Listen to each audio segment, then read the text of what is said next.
Olá, hoje eu quero começar lendo um texto de Isaías. Isaías é um livro messiânico, apresenta várias profecias do Messias que viria. E no capítulo 53 fala de um modo geral o que ele passou, o que ele passaria quando ele esteve aqui na terra. Mas lendo alguns versículos desse capítulo 53, nos parece que houve uma manipulação dos céus. Veja só o que diz o relato a partir do verso 10. O Senhor Deus diz: eu quis maltratá-lo, quis fazê-lo sofrer.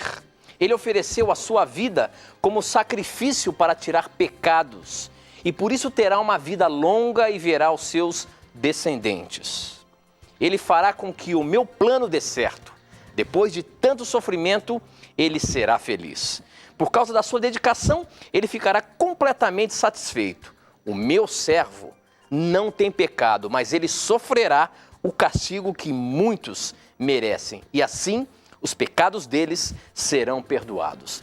E assim, continuando, dá a entender de que Deus coloca Jesus em um grau inferior. Quando ele fala, o meu servo, eu vou fazê-lo sofrer, porque o povo precisa. Dá a entender de que é uma criatura, ou que ele tem um grau inferior a Deus Pai. Será que é isso mesmo? Lendo esse texto, nos parece ser. Mas o que o contexto bíblico pode nos apresentar? Esta e muitas outras questões você acompanha agora, pois está no ar, Na Mira da Verdade.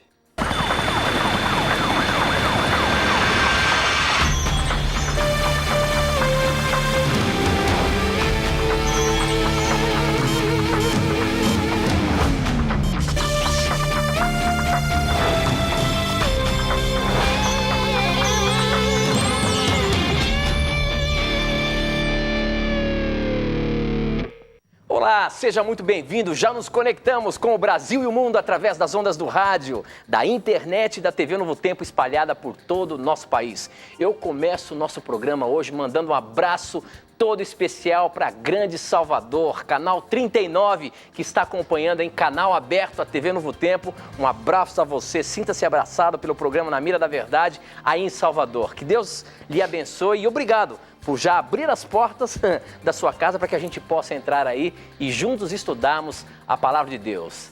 Já estamos conectados e vamos começar cumprimentando meu amigo, professor Leandro Quadros. E aí, meu amigo, como é que foi o final de semana? Tudo bem? Amigo, graças a Deus, tudo muito bem. Satisfação estar aqui com você novamente, com os nossos amigos da Novo Tempo. Eu queria rapidamente, Tito, mandar aqui alguns abraços especiais antes de começarmos mais um programa. Um abraço para a querida irmã Gláucia, que está acompanhando o nosso programa, e também para a Larinha e para o Enzo. O papai de vocês e a mamãe de vocês mandou um abração para vocês. Papai, o Carlos Nogueira, a mamãe Márcia estão aqui hoje e mandaram abraço para vocês. Nós entregamos também um abraço para vocês três. Tá? Que Deus abençoe a vocês e obrigado a todo o nosso telespectador e ouvinte da Rádio Novo Tempo pelo carinho que vocês têm tido para com o programa. Será uma satisfação aí passarmos mais esse tempo juntos, aprendendo algo mais daquilo que Deus tem para nos ensinar nessa ocasião. Ok, professor. A gente nunca cansa de mandar abraço para os nossos ouvintes, né? O pessoal que está nos assistindo, ouvindo aí, né, professor? Sim. O programa Na Mira da Verdade.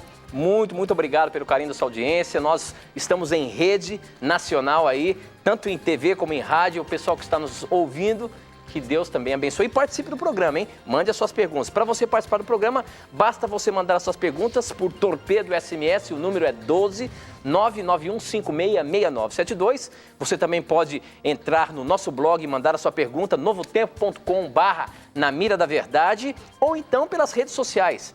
Na Mira da Verdade, no Facebook é facebook.com/namiradaverdade.nt e pelo Twitter, @namiradaverdade. Então você tem várias formas de participar, mande suas perguntas, não tenha preconceitos, pergunte o que você quiser. Se você tem alguma dúvida bíblica, alguma dúvida teológica, de religião, que a Bíblia possa responder, mande pra gente e ela poderá estar na mira. Professor Leandro Quadros. Vamos, meu amigo. A questão é a seguinte: A gente percebe ali no Velho Testamento, o livro de Isaías, um livro messiânico, que aponta a vinda do Messias. Isso. E conta mais ou menos o que ia acontecer. Mas a gente vendo ali o capítulo 53, que é bem relacionado com isso, com a vida dele, o que ele fez aqui, o sofrimento dele e tudo mais, a partir do verso 10, como eu li aqui no começo do programa, dá uma ideia de que Deus simplesmente coloca Jesus inferiormente, dizendo que o meu servo irá sofrer. Então dá a entender, de acordo com a linguagem aqui, que parece que o grau da trindade ali, Jesus nesse ponto, ele é inferior a Deus. Como é que é isso, professor? É isso mesmo? Olha, Tito, essa é uma pergunta muito interessante porque muitos cristãos sinceros confundem a diferença funcional que existe entre as pessoas da Trindade com a diferença, diríamos assim, essencial. O que a Bíblia quer dizer com isso? Na verdade, as pessoas da divindade têm a mesma essência divina. Por exemplo, você lê em Colossenses 2,9 que Cristo, que nele habita corporalmente toda a plenitude da divindade. Ou seja, Paulo diz que Cristo não é nem maior e nem inferior que Deus Pai, é igual. Agora, por exemplo, você vai para João 14:28 e ali Cristo afirma o seguinte, que o Pai é maior do que ele.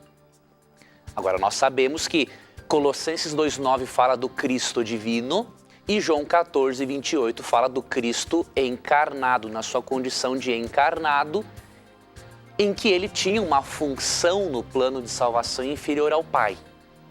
O detalhe é que muitos que não creem na Trindade, eles não conseguem fazer essa distinção.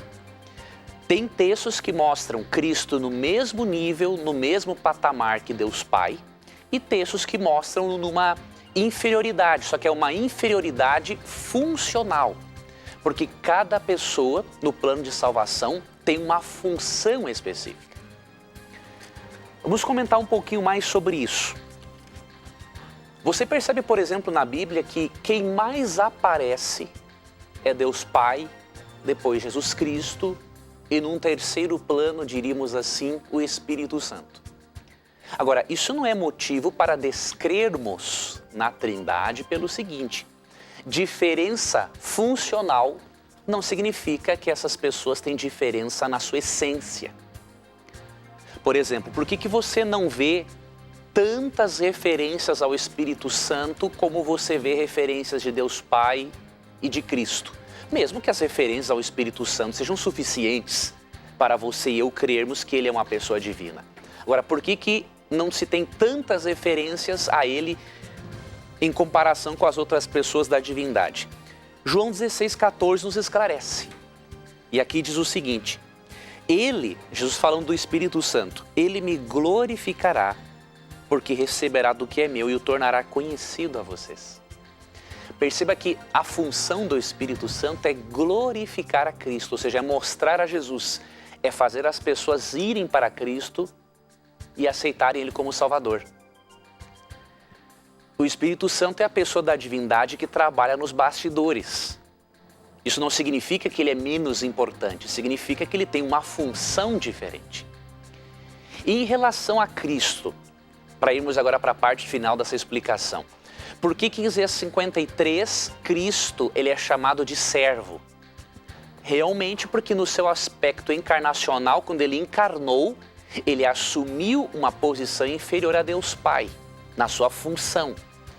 E aí, naquele papel, ele era servo de Deus, porque ele fazia a vontade do Pai. Então, em João 15:10, lemos que Jesus falando assim: se vocês guardarem meus mandamentos, permanecerão no meu amor, assim como eu tenho guardado os mandamentos do meu Pai, no seu amor permaneço. Então, há uma diferença funcional, porque Cristo, na encarnação, ele se submeteu a Deus Pai. Agora, um detalhe final e muito importante.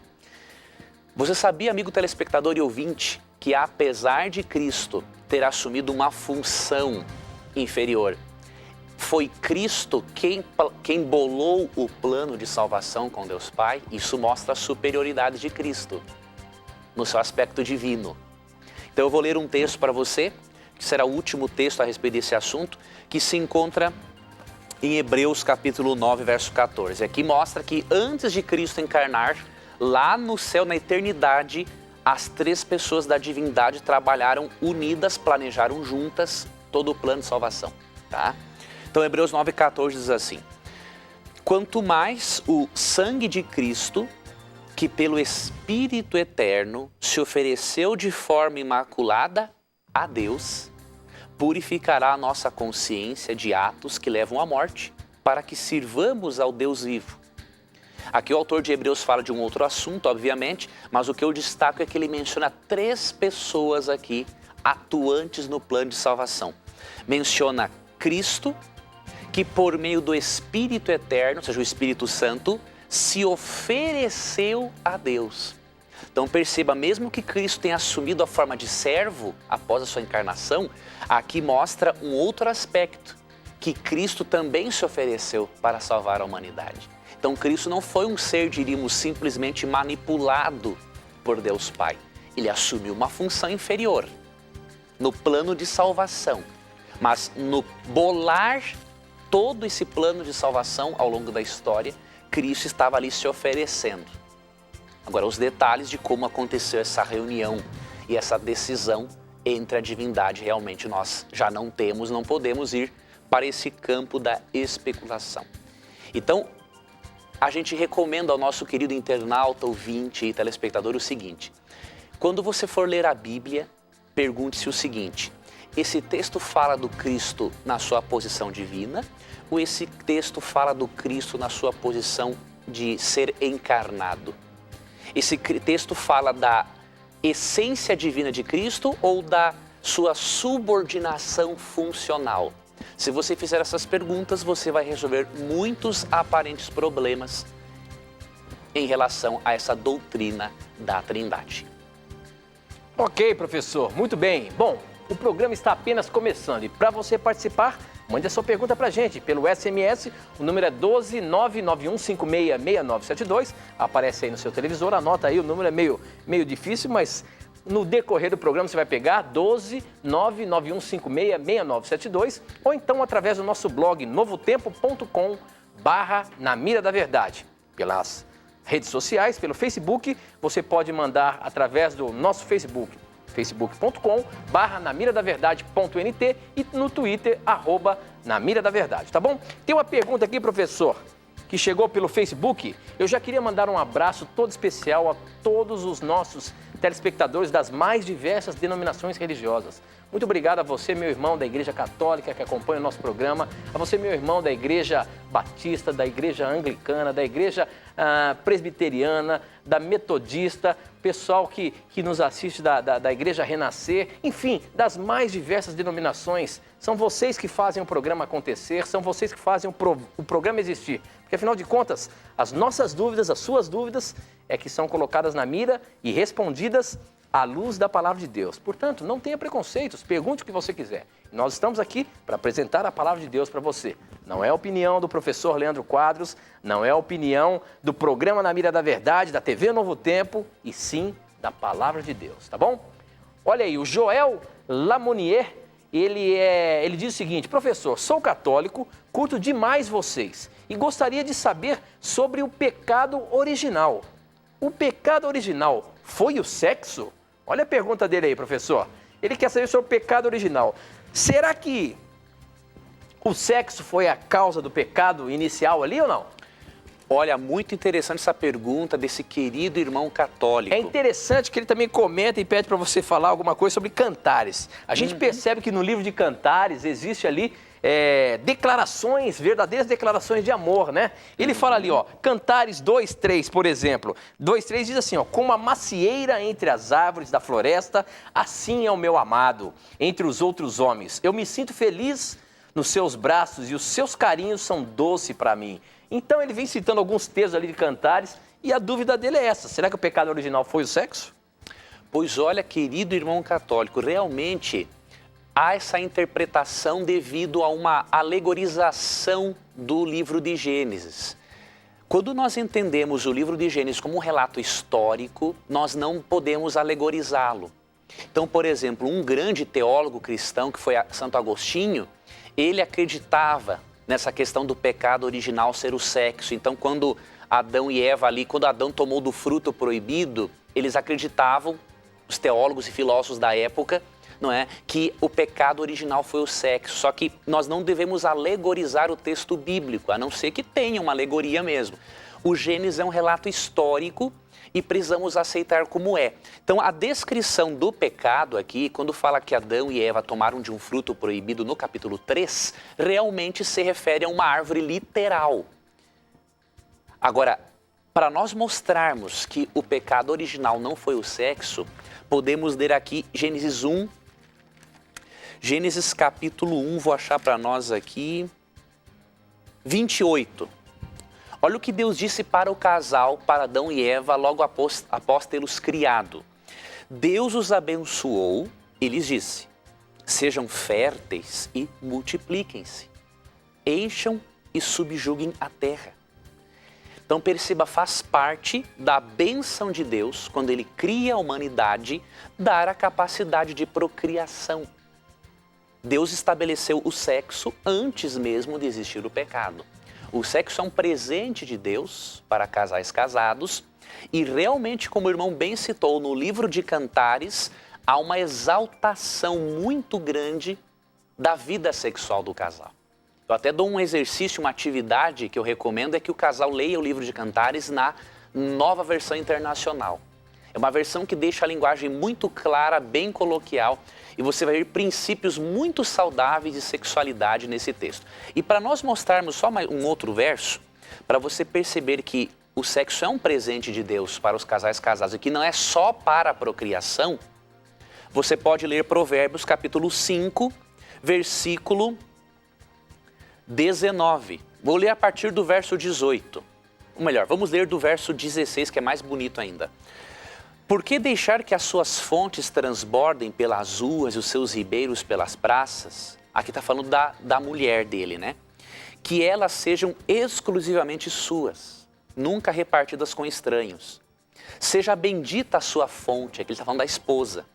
Alegre-se com a esposa da sua juventude. Gazela amorosa, corça graciosa, que os seios de sua esposa sempre o fartem de prazer e sempre o embriaguem os carinhos dela. Olha que interessante. É o texto mostrando de forma clara que o sexo foi um presente realmente criado por Deus para casais casados. Então, realmente, querido irmão, o pecado original não foi o sexo. Foi uma desobediência de Adão e Eva em relação a um assunto que Deus já havia dado no capítulo 2, 16 e 17. Foi o comer um fruto proibido, que realmente é uma questão literal. Então veja o Gênesis como histórico e aí você vai resolver esse aparente problema. Ok, professor, muito bem. Bom, olha, os nossos irmãos católicos hoje estão aí bombando, estão mandando perguntas, boas perguntas. Tem uma outra pergunta aqui chegou pelo SMS, mas eu vou antes colocar uma pergunta aqui do nosso blog, depois eu volto aqui para o SMS. A pergunta é do Nelson, professor, e ó, se segura, hein? Essa é boa. Em Hebreus 9:22, diz que sem derramamento de sangue não há remissão de pecados. Logo, se anjos pecaram, eles também não necessitariam do sacrifício de Cristo? E se assim o for, a terra foi criada com o propósito de receber os anjos caídos. E o plano da salvação? Olha aí, veja bem, se para a remissão de pecados existe derramamento de sangue, se lá no céu, quando teve a grande guerra entre o bem e o mal e anjos foram expulsos, anjos pecaram, eles também não necessitariam do sangue derramado de Cristo? Como entender isso, meu amigo? Essa pergunta é capciosa, hein? Vamos lá. Pergunta capciosa e que há uma resposta apenas parcial na Bíblia, amigo Tito. Olha o perigo, é mesmo? É, realmente. Primeiramente, uma coisa, a Bíblia realmente não nos mostra como que seria o procedimento de Deus para com criaturas celestiais, caso elas tivessem um arrependimento. Agora, uma coisa nós podemos ter em mente. Deus lida com seres celestiais de maneira diferente com que lida com seres humanos. Por quê? Lembre-se que Hebreus 9:22 fala que sem derramamento de sangue não há remissão de pecados, mas está falando estritamente do sacrifício de Cristo pela a humanidade. Agora, em relação a seres celestiais, a Bíblia já não detalha esse assunto. O que nós sabemos, por 2 Pedro 2,4, eu vou ler para você, é o seguinte, que depois que anjos pecaram no céu, houve um momento em que eles foram, diríamos assim, longe demais, e aí não teve mais oportunidade para eles. Então o texto diz o seguinte, pois Deus não poupou os anjos que pecaram, mas os lançou no Tártaros, prendendo-os em abismos tenebrosos, aqui se refere à condição pecaminosa deles, a fim de serem reservados para o juízo. Então veja aqui, diz que depois que esses seres foram longe demais, ao ponto de ocorrer a batalha, lá em Apocalipse 12, 7 a 9, não teve mais oportunidade para eles.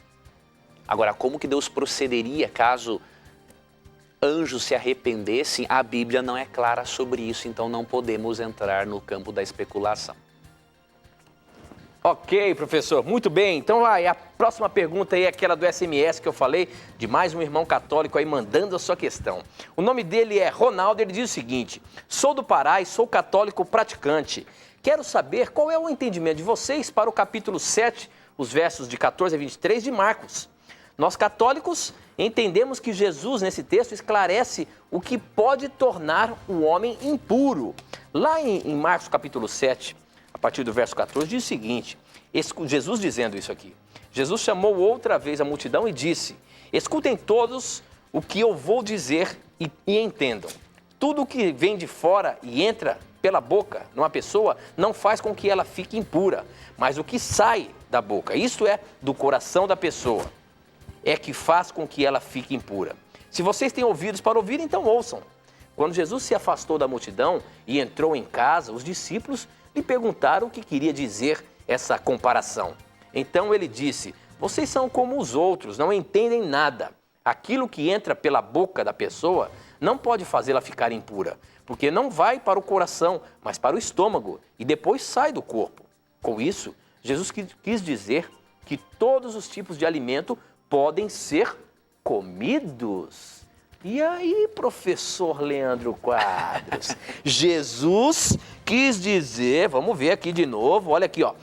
Com isso, Jesus quis dizer que todo tipo de alimento podem ser comidos. O que você me diz aí, meu irmão? Da carne de porco? Você me diz aí do peixe de couro? Que história é essa? Vamos lá, meu amigo. Primeiramente, querido irmão Ronaldo, olha, sua pergunta é muito interessante.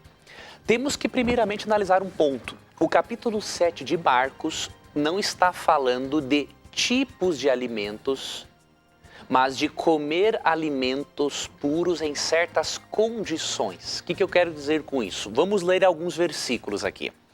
No versículo 2, vamos ler a partir do verso 1. Diz o seguinte, os fariseus e alguns dos mestres da lei, vindos de Jerusalém, reuniram-se a Jesus e viram alguns dos seus discípulos comerem com as mãos impuras, isto é, por lavar. Os fariseus e todos os judeus não comem sem lavar as mãos cerimonialmente, apegando-se assim à tradição dos líderes religiosos. E aí o verso 8. Vocês negligenciam os mandamentos de Deus e se apegam às tradições dos homens. O que aconteceu aqui? Os fariseus tinham um costume chamado tradição dos anciãos, eram mandamentos orais. E aí Cristo falou o seguinte, olha, vocês estão tão preocupados em seguir essa tradição dos anciãos que vocês acabam negligenciando a palavra de Deus por causa disso.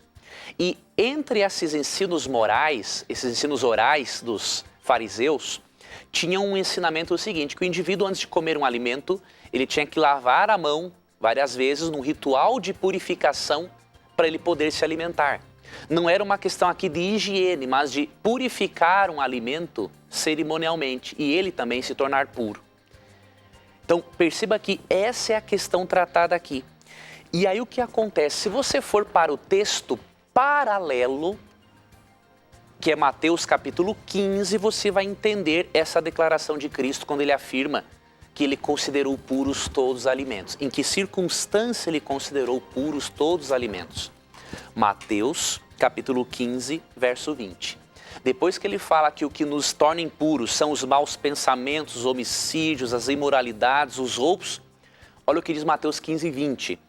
Essas coisas tornam o homem impuro, mas o comer sem lavar as mãos não o torna impuro. Então você percebeu uma coisa? Vamos ligar as informações. Cristo fala que não é o que entra pela boca que contamina o homem, mas o que sai da boca. Os furos, as palavras ruins, os pensamentos ruins que saem da mente. E aí ele diz o seguinte, que se você come, que todos os alimentos são puros, independente de você lavar ou não as suas mãos cerimonialmente. Então você tem que considerar Marcos capítulo 7, à luz desse contexto, e também de Mateus capítulo 15. E um outro detalhe importante, temos que analisar com quem Cristo dialogava aqui. Com os fariseus e mestres da lei. Na mesa deles não haviam carnes imundas. Então, se na mesa deles ali não tinha carne de porco e nenhum outro tipo de carne impura, é óbvio que o assunto tratado aqui não é alimentação em si. Não é se você pode ou não pode comer alguma coisa. A questão é, eu devo ou não lavar as mãos num ritual de purificação antes de me alimentar? E como na mesa dos judeus só haviam alimentos puros, é óbvio que a questão de carne de porco não entra aqui em pauta. Então Cristo está dizendo o seguinte, todos os alimentos são puros, os considerados puros pela Bíblia, independente ou não de praticar esse ritual cerimonial da tradição dos anciãos. Então é importante irmos a esse contexto bíblico e recordarmos de Mateus 5,17. Ali Cristo fala que ele não veio anular a lei, os escritos de Moisés, mas veio cumpri-las. Então Cristo jamais agiria no capítulo 7 de forma contrária a uma lei dietética ensinada no Antigo Testamento, porque o Antigo Testamento era a Bíblia de Jesus. Não é? Ok, professor. Se saiu bem dessa, viu, meu amigo? Mas se segura aí, já a gente pega você. Não sai daí não, nós temos que ir para um breve intervalo. Aproveita o intervalo, manda suas perguntas para a gente volta já já.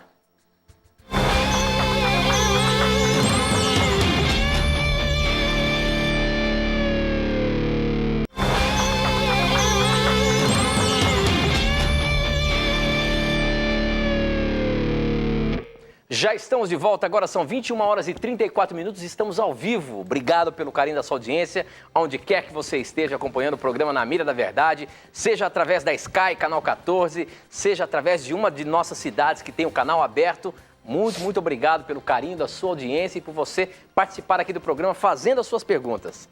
Bom, eu queria dizer para você que a semana que vem nós não vamos ter aqui o programa ao vivo Na Mira da Verdade, porque a partir deste sábado começa a série satelital A Última Esperança, que vamos ter um programa todo especial a partir das 8h30 da noite e nós estaremos aqui, Leandro e eu estaremos aqui, mas comentando tudo aquilo que estamos estudando durante essa semana, tá bom? Então nós não vamos ter o programa ao vivo, mas nos outros horários da reprise você vai acompanhar aí o programa Na Mira da Verdade. Só na terça-feira ao vivo nós vamos ter um programa especial, ao vivo também, mas um programa todo especial que chama-se A Última Esperança, tá bom? Professor Leandro Quadros. Vamos, amigo. Deixa eu, antes de mandar a pergunta para você, ainda dizer para você que para você participar do programa, basta você mandar a sua pergunta para o Torpedo SMS, o número é 12 991566972, ou então através do nosso blog novotempo.com/Na Mira da Verdade. Você vai ver ali que, dizendo do lado direito que o programa está no ar e você pode preencher ali para colocar a sua pergunta que eu recebo aqui na hora. Ou então pelas redes sociais, pelo Facebook, facebook.com/namiradaverdade.nt e pelo Twitter, @namiradaverdade, tá bom? A pergunta, olha aqui, tem gente ligando aqui no telefone, não pode ligar não. A pergunta que chegou pelo SMS aqui é a seguinte, professor. Uma passagem do Velho Testamento menciona que um espírito mau da parte do Senhor se apossava do rei Saul. Era Satanás? E por que no Velho Testamento quase não se menciona a existência ou a ação de Satanás e os demônios? Olha aí, professor, um espírito mau da parte do Senhor. Nós já falamos isso em alguns programas, é importante, porque sempre temos pessoas novas que estão acompanhando o programa Na Mira da Verdade. Que história é essa de que Deus manda um espírito mau? Essa é um fato que estava ali na história do rei Saul. É isso mesmo, professor? Olha, essa pergunta é importante. Essa dúvida do nosso telespectador diz respeito a 1 Samuel 16,14. Então o texto fala assim, ó. O Espírito do Senhor se retirou de Saul e um espírito maligno vindo da parte do Senhor o atormentava. Como conciliarmos, por exemplo, Tiago 1,13 com esse texto? Porque Tiago 1,13 diz que Deus não pode ser tentado pelo mal e ele não tenta a ninguém a fazer o mal. Só que aqui 1 Samuel 16,14 diz que o espírito imundo, ou mesma coisa que um demônio, foi enviado da parte de Deus. Na verdade, você vai compreender essa questão lendo o verso 15. Olha o que diz o verso 15. Os oficiais de Saul lhe disseram: há um espírito maligno mandado por Deus te atormentando. Veja, essa é a opinião não da Bíblia. É a opinião dos oficiais de Saul que a Bíblia registrou. Os hebreus, eles não tinham uma clara compreensão do que Deus fazia e do que Deus não fazia. Na mente do hebreu, por Deus ser soberano, então até mesmo quando ele permitia o mal, eles diziam que Deus era o responsável por aquilo.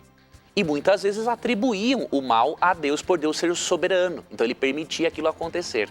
Então quem disse que o Espírito era enviado por Deus não é a opinião bíblica, diríamos assim. A Bíblia registra a opinião dos oficiais de Saul, que eram obviamente hebreus. E um outro texto que pode ajudar você nisso é o Salmo capítulo 5, verso 4. Ali a Bíblia de forma clara nos mostra que Deus realmente não envia seres malignos para atormentar ninguém. Tu não és um Deus que tenha prazer na injustiça.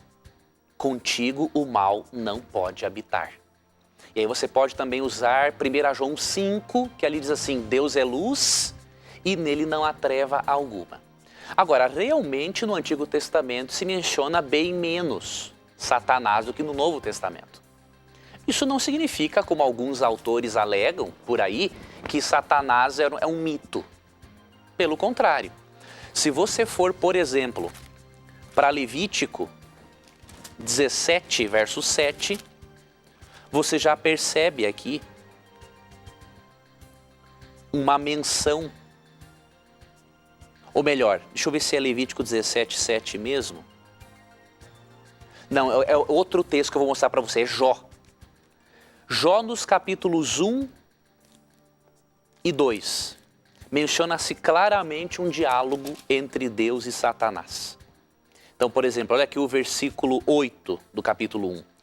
Então disse o Senhor a Satanás, reparou meu servo Jó? E aí segue um diálogo. Não há ninguém na terra como ele, irrepreensível, íntegro, homem que teme a Deus e evita o mal. Será que Jó não tem razões para temer a Deus? Respondeu Satanás. E aí segue um diálogo entre os dois nos capítulos 1 e 2. Aí você vai para 1 Crônicas, capítulo 21, ali também é mencionado Satanás. Então tem poucas referências realmente no Antigo Testamento, mas essas poucas nos mostram que eles já tinham sim uma noção do grande conflito entre o bem e o mal.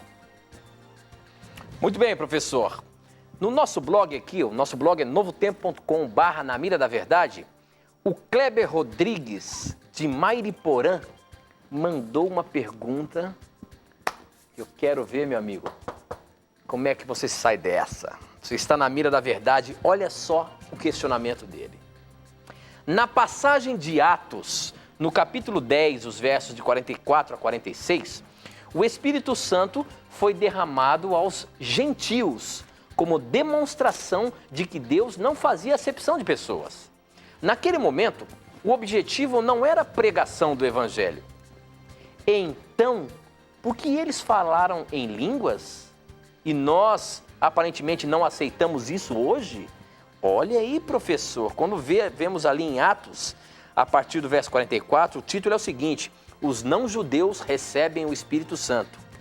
Ali não demonstra que era demonstração do Evangelho ou pregação do Evangelho, mas sim para dizer que não havia acepção de pessoas. E por que eles falaram em língua então? Se o Espírito Santo, quando é derramado, as línguas que são faladas são idiomas, por que eles falaram em línguas ali? Qual é o objetivo do Espírito Santo fazer com que a pessoa fale línguas? Qual é o objetivo? Olha, essa pergunta é muito importante.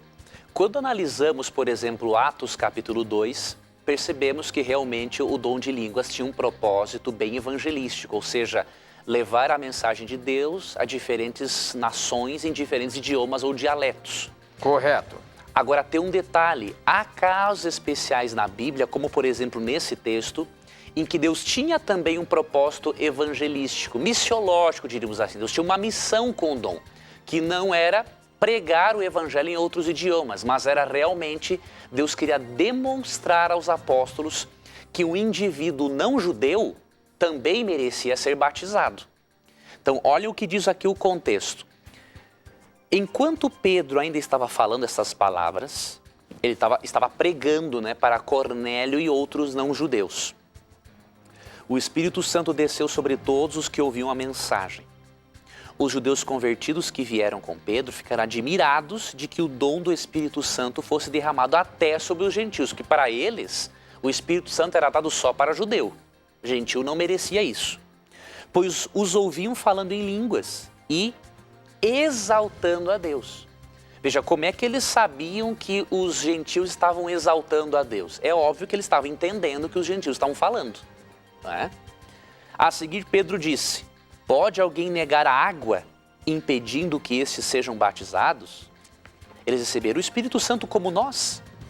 Então ordenou que fossem batizados em nome de Jesus Cristo. Depois pediram a Pedro que ficasse com eles alguns dias.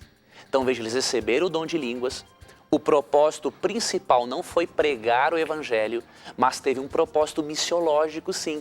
Quando Deus derramou o Espírito Santo e aquelas pessoas falaram em outros idiomas, os apóstolos perceberam o seguinte: não, eles também são dignos de serem batizados. Se o Espírito Santo foi dado a eles, então eles podem aceitar a Cristo como nós aceitamos. Então este é o propósito. Não tem nada aqui de língua estática, de que ninguém entende nada, ou barulho ou coisa parecida. Teve um propósito missiológico mesmo, não sendo um propósito, diríamos, evangelístico.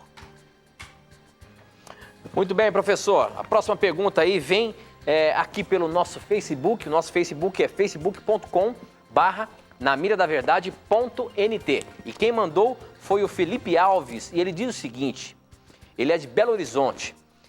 Eu já queria mandar um abraço especial para Belo Horizonte. Belo Horizonte é a cidade que transmite o programa Na Mira da Verdade também pela Rede Bandeirantes, todos os sábados às 8 da manhã. Você que está nos vendo aí, nos assistindo, um abraço carinhoso, obrigado pelo carinho da sua audiência, pessoal aí de Belo Horizonte, tá bom? Bom, o Felipe diz o seguinte, professor: se Deus não dá um fardo maior do que se possa carregar, como diz em 1 Coríntios 10, 13, então como podemos entender as pessoas que tiram a sua vida por algum problema pessoal que não suportam mais? A questão do suicídio aí. A Bíblia diz que Deus não dá uma carga maior do que o sujeito possa suportar. Mas a gente percebe que existem pessoas que tiram a vida, de repente por uma depressão, alguma coisa assim. Como é que é isso? Deus permite isso? Como que é, professor? Não é uma promessa dele? Aí é que está um detalhe importante. 1 Coríntios, capítulo 10... realmente Deus não permite que cargas maiores venham à nossa vida, mas tem um detalhe. Temos que olhar em que contexto Deus afirmou isso, porque muitas vezes nós trazemos à nossa própria vida cargas muito maiores que nós podemos suportar, e não é Deus quem traz. Então aí Deus respeita o livre-arbítrio. Então o que diz aqui 1 Coríntios 10, 13? Veja, é outra coisa, ó. Não sobreveio a vocês tentação que não fosse comum aos homens. E Deus é fiel e não permitirá que vocês sejam tentados além do que podem suportar. Aqui diz que Deus não permite que tenhamos tentações além do que possamos suportar. Agora, o texto não fala de situações que muitas vezes nós podemos criar e que estão acima das nossas forças. Então, aqui o texto fala de outra coisa. Agora, sobre essa questão do suicídio e a depressão, o que acontece? Quando um familiar percebe que uma pessoa querida está com depressão, tem que tomar a iniciativa e buscar ajuda médica para ele. Você não pode, em pleno século em que nos encontramos, dizer por aí que depressão é frescura. Quem diz isso, com todo respeito, é uma pessoa muito ignorante em relação ao assunto. Depressão é uma doença, ocasiona um total desequilíbrio químico cerebral e a pessoa perde muitas vezes a noção da realidade. A pessoa, na verdade, suicida, muitas vezes, ela não quer tirar a vida, ela quer sair do sofrimento. Parece contraditório, mas é assim mesmo. Então, muitas vezes, ela vê aquilo como única saída. Então, se você tem uma pessoa que está desanimada, extremamente desanimada, falando muito em morte, muito isolada, mas a pessoa não quer ir no médico. Não importa, leva do mesmo jeito. Leva porque não deixa essa depressão chegar num grau elevado que pode não ter retorno. Então, busque um médico psiquiatra, busque psicoterapia também para essa pessoa, para ela não receber uma carga além do que ela possa suportar. Mas não relacionemos com 1 Coríntios 10:13, porque realmente o texto fala de outra coisa, fala de tentações. Muito bem, professor. Eu estou vendo aqui o pessoal que está conectado com a gente pelo Twitter. Tem uma pergunta interessante aqui da Joemile. É isso mesmo? Joemile Leal. É isso mesmo, Joemile? A pergunta dela é a seguinte. Ela diz que ela mora em Valença, na Bahia, e ela queria saber o seguinte. A questão da mentira, professor. Olha só. Se eu mentir para evitar um acontecimento muito grave, eu estou certo em fazer isso? Como lidar com a mentira? De repente, a gente tem que mentir para poder livrar alguém de um perigo. Será que Deus condena esse tipo de ação, professor? Como que é a mentira? Como que Deus lida com mentira? A gente sabe que o primeiro erro foi a mentira. Não é? Satanás é o pai da mentira. Como lidar com uma situação dessa aí da nossa telespectadora, professor? Veja bem, querida amiga, a mentira sempre vai ser um pecado para Deus, seja uma mentira grande ou pequena, é claro, tem consequências diferentes e tudo mais. Agora, o que eu percebo na Bíblia é o seguinte, que mesmo a mentira sendo um pecado, eu percebo uma coisa interessante na palavra de Deus. Deus, ele entende as nossas limitações humanas. Não que Deus aceita nossos erros, mas Deus, ele entende as nossas limitações humanas. Você quer ver uma coisa interessante? Olha o que diz aqui em Êxodo capítulo 2. Ou melhor, vamos ler aqui, até nem vou ler todo o capítulo, mas vamos ler aqui o capítulo 1, a partir do verso 15. Olha que interessante. O rei do Egito ordenou às parteiras dos hebreus, que se chamavam Sifrá e Puá: quando vocês ajudarem as hebreias a dar à luz, verifiquem se é menino. Se for, matem-no. Se for menina, deixem-na viver. Todavia, as parteiras temeram a Deus e não obedeceram às ordens do rei. Deixaram ver os meninos. Então o rei do Egito convocou as parteiras e lhes perguntou: por que vocês fizeram isso? Por que deixaram ver os meninos? Responderam as parteiras ao faraó: as mulheres hebreias não são como as egípcias. São cheias de vigor e dão à luz antes de chegarem às parteiras. Deus foi bondoso com as parteiras. E o povo ia se tornando ainda mais numeroso, cada vez mais forte. Veja, Deus, ele não aprova a mentira. Mas como Deus entende as limitações humanas, Deus abençoou essas mulheres que não disseram toda a verdade, diríamos assim. Deus as abençoou pela boa intenção delas. Então Deus é um ser tão bondoso que, mesmo não aprovando nossos erros, certos erros que não têm consequências trágicas, ele acaba ajudando a pessoa pela sua intenção. Então já pensou se Deus castigasse essas mulheres aqui porque elas mentiram?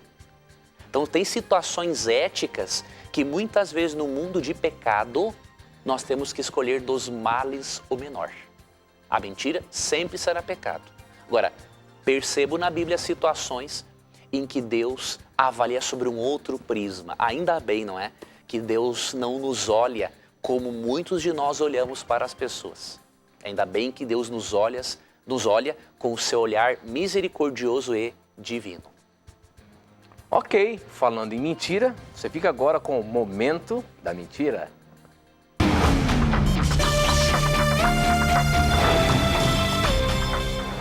Amigos, eu li essa semana num livro, e existe também muito na internet, uma acusação contra a pessoa de Ellen White. Ellen White, você sabe, é uma escritora adventista que nós cremos que ela recebeu o dom profético. Não como um substituto à Bíblia, obviamente, mas como um instrumento de Deus para levar a nossa mente de volta à Bíblia. Algumas pessoas muito desinformadas e algumas até mal intencionadas, infelizmente, dizem que a obra de Ellen White, O Grande Conflito, que é uma das obras mais vendidas, traduzidas no mundo, dizem que Ellen White plagiou, ou seja, ela copiou desonestamente de vários historiadores referências desta obra. Eu queria dizer para você com muita certeza e convicção que isso é uma enorme mentira. Tem uma diferença muito grande entre empréstimo literário e plágio desonesto. E eu vou lhe ajudar a perceber essa diferença com a própria obra de Ellen White. Aqui no livro O Grande Conflito, eu vou pegar aqui este livro. Logo na introdução, Ellen White aqui tem uma coisa muito interessante. Ela falando sobre a sua própria obra, nas páginas 13 e 14. Veja se isso aqui é plágio desonesto, como alegam alguns críticos mal intencionados, né? Diz o texto o seguinte, páginas 13 e 14. Os grandes acontecimentos que assinalaram o progresso da reforma nas épocas passadas constituem assunto da história, bastante conhecidos e universalmente reconhecidos pelo mundo protestante. São fatos que ninguém pode negar. Essa parte da história apresentei-a de maneira breve, ela falando da obra dela, não é? De acordo com o plano deste livro e com a brevidade que necessariamente deveria ser observada, havendo os fatos sido condensados com menor espaço compatível com sua devida compreensão. Em alguns casos, em que algum historiador agrupou os fatos de tal modo a proporcionar em síntese uma visão compreensiva do assunto, ou resumiu convenientemente os pormenores, suas palavras foram citadas textualmente. Em alguns outros casos, porém, não se nomeou o autor, visto que as transcrições não são feitas com o propósito de citar aquele escritor como autoridade, mas porque sua declaração proveu uma apresentação do assunto pronta e positiva.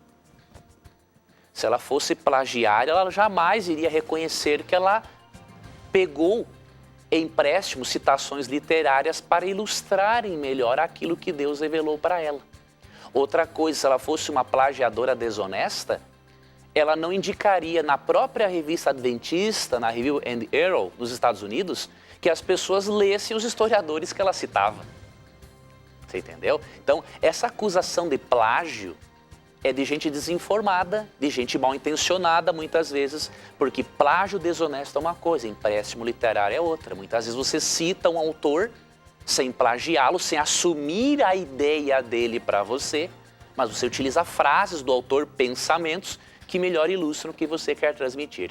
Então, meu amigo, se você ler por aí que Ellen White plagiou, saiba que essa é uma mentira muito grande, daquelas absurdas, e que infelizmente muita gente tem caído nessas mentiras por aí, ao invés de pesquisarem por si mesmas e verem onde está a verdade dos fatos. É uma pena que isso aconteça, que isso não aconteça com você, amigo ouvinte e amigo telespectador. Ok, professor. Muito bem. Bom, o nosso programa já está chegando ao final, mas eu não poderia deixar de mostrar aqui os nossos amigos que vieram nos assistir aqui, ó, para ver se o programa é ao vivo mesmo. Hoje nós temos aqui a presença da Márcia, do Carlos, da Solange, do Marcos e do seu José de Almeida, que veio direto lá de Poços de Caldas para ver a gente. Um abraço especial a vocês que vieram nos acompanhar. Ó, a câmera tá ali, ó. Dá uma olhadinha para ele, dá um tchauzinho lá para a turma lá, ó. Isso.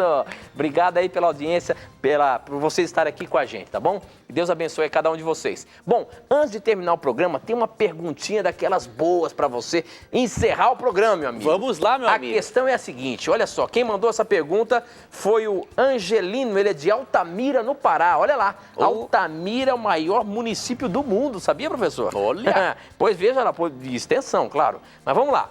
A pergunta dele é o seguinte: Adão e Eva foram literais ou apenas um simbólico casal perfeito?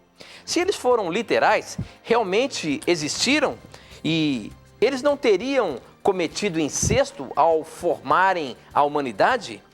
Quero saber isso, pois quem me perguntou foi um professor de geografia e eu não consegui respondê-lo.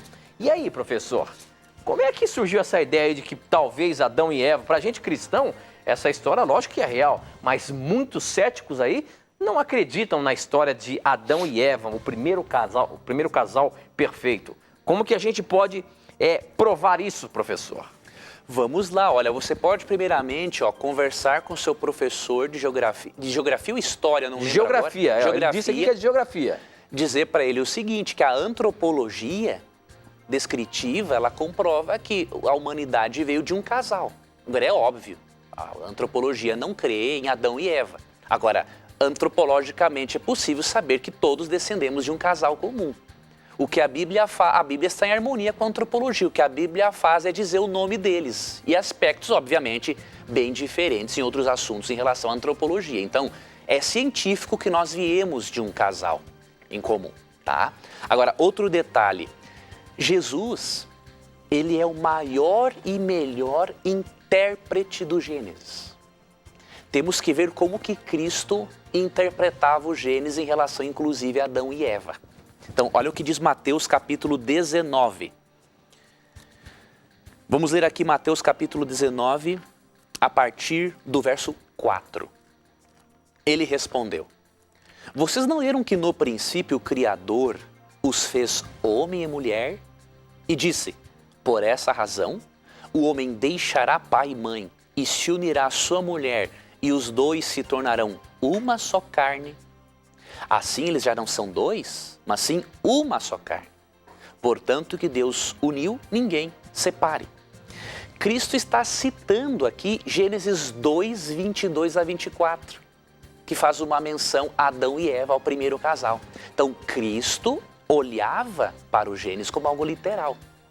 Se você ler também ali 1 Coríntios capítulo... Não, melhor não, Romanos capítulo 5, a partir do verso 12. Ali diz até o nome Adão. Paulo, também o apóstolo Paulo interpretava, não é? O Gênesis como literal. Então, Romanos 5:12, ele faz um paralelo entre o primeiro Adão e o segundo Adão, que é Cristo. Certo? Então, realmente, meu querido amigo estudante, o Gênesis é literal. Cristo, grande intérprete do Gênesis, acreditava na existência de Adão e Eva.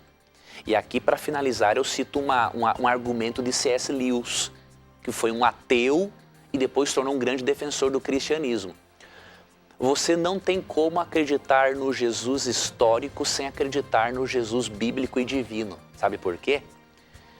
Porque se Jesus existiu e ele afirmava ser o que era, ou ele era um lunático e não sabia o que estava dizendo, ou ele era Deus e sabia o que estava dizendo. Então, o Jesus histórico é obviamente que existiu. Agora, se você crê um pouquinho em Jesus, se você crê que pelo menos ele tinha um equilíbrio emocional, você tem que aceitar aquilo que ele falava sobre si mesmo, que ele era Deus, que ele era a ressurreição e a vida, que ele era o caminho da salvação. Então, o seu professor não pode aceitar parte de Cristo, outra parte rejeitar. Para ser coerente, ou ele aceita a Cristo e tudo o que ele disse sobre si mesmo e sobre a Bíblia, inclusive sobre Adão e Eva, ou ele vira ateu e não acredita em nada, que é até mais coerente do que tentar aí acreditar um pouco em uma coisa e um pouco em outra.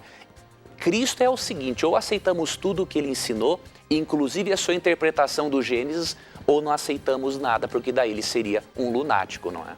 Ok, professor. Com essa nós encerramos mais um programa Na Mira da Verdade. Nos encontramos um programa diferente a semana que vem, mas ao vivo aqui na TV Novo Tempo. Tá ótimo, meu amigo. Deus abençoe a você. Obrigado, amigo Tito, pela companhia de sempre. Muito obrigado, amigo ouvinte da Rádio Novo Tempo, amigo ouvinte da TV Novo Tempo e a você, internauta, que faz o nosso programa acontecer. Continue curtindo a nossa página no Facebook, né, namiradaverdade.nt. Obrigado pelo seu carinho e nunca se esqueça de uma coisa. Sempre que você tiver a coragem de perguntar, a Bíblia vai ter a coragem de lhe responder. E aqui no programa você já sabe, sempre o seu questionamento, sempre a sua dúvida estará na mira da verdade. Até o nosso próximo encontro. Tchau!